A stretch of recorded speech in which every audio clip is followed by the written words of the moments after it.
Bapak, Ibu, Saudara yang terkasih di dalam Tuhan Yesus Kristus, pada kesempatan ini perkenankanlah saya hendak sharing sesuatu yang nampak sederhana, tetapi sungguh penting.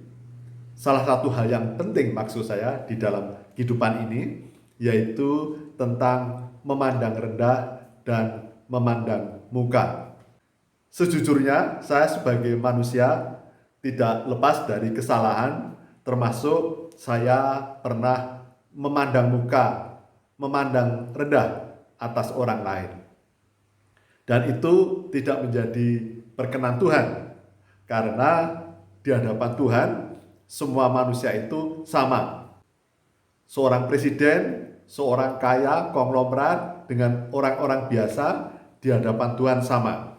Sama-sama ciptaan Tuhan, sama-sama manusia. Kekayaan, kedudukan, status sosial itu hanya atribut yang ada di dalam diri, tetapi sebenarnya itu bukan esensial dari manusia itu sendiri. Oleh karena itu, mengapa Tuhan Yesus Kristus secara jelas menyatakan sebagai orang Kristen untuk menghindar dari sifat, perilaku, sikap memandang rendah dan memandang muka orang lain. Memandang muka berhubungan dengan status, kedudukan, dan kemudian kekayaan. Jadi saya memandang muka di dalam kehidupan ini, memberikan perhatian yang berbeda terhadap seseorang yang dibedakan oleh karena tingkat kedudukan, kekayaan, popularitas, dan sebagainya. Dan itu tidak menjadi perkenan Tuhan. Karena apa?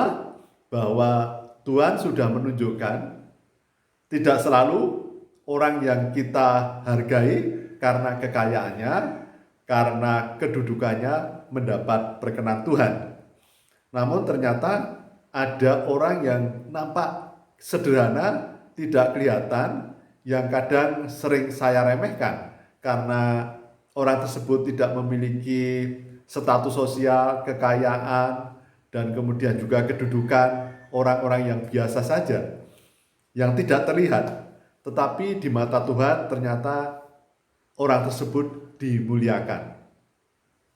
Sebagai contoh adalah cerita tentang orang kaya dan Lazarus. Orang kaya di dalam cerita tersebut tidak terlalu diceritakan tentang keburukan-keburukannya. Namun orang kaya tersebut terlena dengan kekayaannya dan membiarkan Lazarus yang sering di depan rumahnya, dan itu dianggap sebagai sesuatu yang meremehkan seseorang, tidak memiliki belas kasihan, membiarkan Lazarus sehingga sampai menderita dan meninggal. Maka kemudian orang kaya tersebut di saat meninggal dipanggil Tuhan, tidak mendapat perkenan Tuhan, hidup menderita di alam maut. Tetapi Lazarus yang sungguh-sungguh miskin, bahkan untuk makan saja tidak mampu, dan akhirnya dimuliakan Tuhan, berbahagia bersama Tuhan di surga. Jadi saudara-saudaraku, itulah iman saudara-saudaraku, bahwa kita sering melihat seseorang dari penampilannya. Seorang tokoh, seorang kaya, kita sering mengindikasikan kalau orang terpandang itu imannya sesuai dengan tingkat imannya. Namun di dalam Tuhan tidak demikian, saudara-saudaraku. Demikian pula tentang memandang rendah orang lain.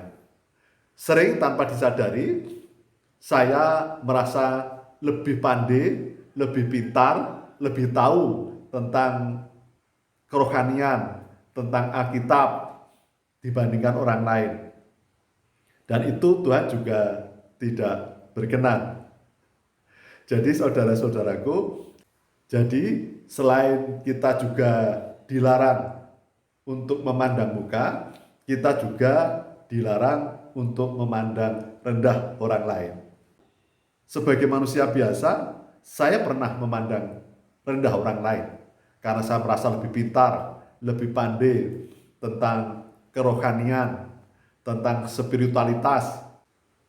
Tetapi kita harus hati-hati karena Tuhan Yesus Kristus juga telah mengingatkan di dalam firman-Nya di Perjanjian Baru tentang cerita seorang tokoh agama, seorang Farisi dibandingkan dengan pemungut cukai yang dianggap berdosa di kala itu karena mengumpulkan pajak rakyat.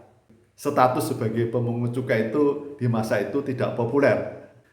Dan kemudian orang Farisi tersebut merasa lebih baik daripada pemungut cukai, sehingga ketika berdoa di hadapan Tuhan merasa bangga dan merasa statusnya itu dekat dengan Tuhan. Maka doanya dengan kebanggaan. Sedangkan pemungut cukai berdoanya dengan ketakutan, dengan takut-takut, dengan lirih, dengan lembut tidak terdengar. Pemungut cukai mungkin menyatakan kepada Tuhan, Tuhan, saya ini orang berdosa. Namun apa yang terjadi? Tokoh agama, orang Farisi tersebut yang pandai membaca Alkitab, yang belajar tentang Alkitab, barangkali juga belajar di pendidikan formal dibandingkan pemungut cukai yang tidak pernah belajar tentang kerohanian, tentang Alkitab. Namun di dalam Tuhan, pemungut cukai justru mendapat perkenan Tuhan dibandingkan orang Farisi yang merasa benar, merasa lebih benar, mungkin merasa paling benar, merasa paling pandai tentang Alkitab, tentang firman Tuhan, tentang iman, tetapi Tuhan tidak berkenan. Jadi saudara-saudaraku, sungguh menarik saudara-saudaraku. Oleh karena itu, marilah kita di dalam Tuhan, kita harus benar-benar hidup kudus dan hidup rendah hati di hadapan Tuhan. Karena di hadapan Tuhan akan dilihat di hatinya, hati yang rendah hati, bukan hati yang sombong, yang congkak dan angkuh, yang memandang muka orang lain, memandang rendah orang lain, merasa paling benar, merasa paling pandai, dan Tuhan tidak berkenan. Oleh karena itu, saudara-saudaraku, bercermin dengan cerita tentang orang kaya, tentang Lazarus, kemudian juga tentang orang Farisi, tentang pemungut cukai, tentang janda yang miskin, dan masih banyak lagi. Banyak cerita di Perjanjian Baru terutama Tuhan Yesus menunjukkan bahwa yang diminta Tuhan Yesus Kristus adalah hati yang tulus, yang kudus, dan yang rendah hati. Itu akan menjadi perkenan Tuhan. Jangan sampai kita memandang rendah orang lain, memandang muka orang lain. Demikian yang dapat saya sampaikan. Salam, salam bahagia, Tuhan memberkati.